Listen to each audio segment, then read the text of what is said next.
ka to ka tabati da kala usaze abike hijabu ye c'est-à-dire comme digen babi selide ini fato uche ani fayere wa fo ko korobo mai feminti korobo o dai marfai ni o san yorlo ti korobo nga fe bebi korobo ala na ka kira do temano ka o do Ibrahim ye Ibrahim ya yin nga do ko ka fora ko ede bi se ka shu nyana maya ko yali tiendo wa ala ko Ibrahim madala wa ko ndarala ko memba fe ka kedi teri nduskun ka sabati liya tuma qalbi kuma nduskun ka sabati usa nuye ni fato girina kana nuye fato mina hanni ne ga joloko bala iji ya dono tabati da sebe dono a witrula walma akala witrula aya duru akala shen duru bugu nalo tasma dadu yoro la nalo mimbire yoro dogo kalite bebi mene tobilike yoro law ni ko shi dogo ni ko jala ni ko zira ni ko bana yiri bebi mene tasma tobi yoro de la shishi biyele o shishi mimbiyele sanfe e ko o shishi burburu do cheka o ni tabati da shen duru nakadia do tulula ka tabati da kalala shen duru banabato fato mini nega joloko nana ibolo do tulula ka josa tena iba fu ka bla obi juru foni ka bola I jole nyana o kuma ni na ya soro na ni juru nana sa ni en kala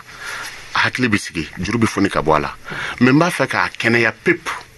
e ki dije ka tabati da abilabi e ka sebe ka tabla labana shen keme anita anikile no ye ale ye korana arandai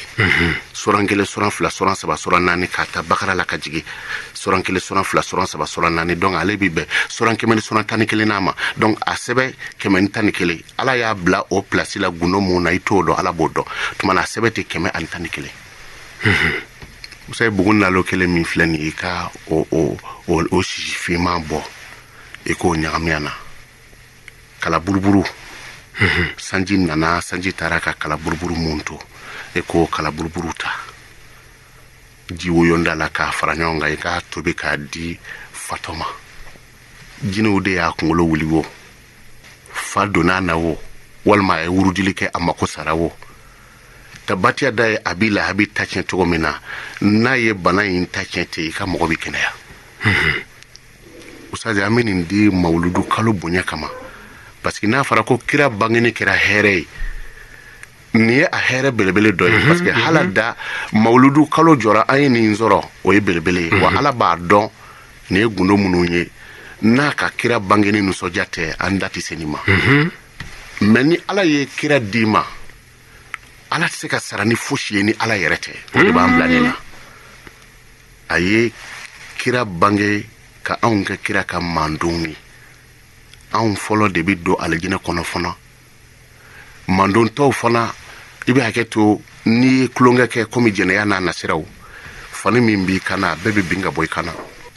abikla ka sebeite ka ko jene kala ni shuni ni ke ni ala dimini koro ika fanu bi boyla abi sebeite ka koso kira Muhammadu bangera minga kira de ko alama ni mandondo ala ni Muhammadu Valeri koso utoyi ni min tubira sani laharache so ka tubima o nimi yere maso o sutara sano ka jo enyema lahara Allahu akbar ni ko kira bangeni ko heretew na fura ko ka sebe so yimbe tenga ko so patra yibla bitiki kono atara chira sana kana ye wafla kuru ko bla ikuna asebele tenga ko so ena ye misri dala bla otmana kira chili de kera ne nimbe de bala kafara amena gundo kerenkerele munundi obala usa niye nindi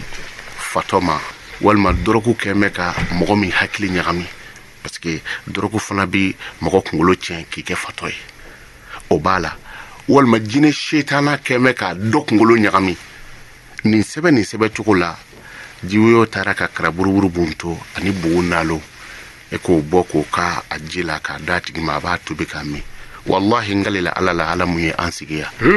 oti dese banana fayre de matede oti dese je banashila o yitabati da jochugo doy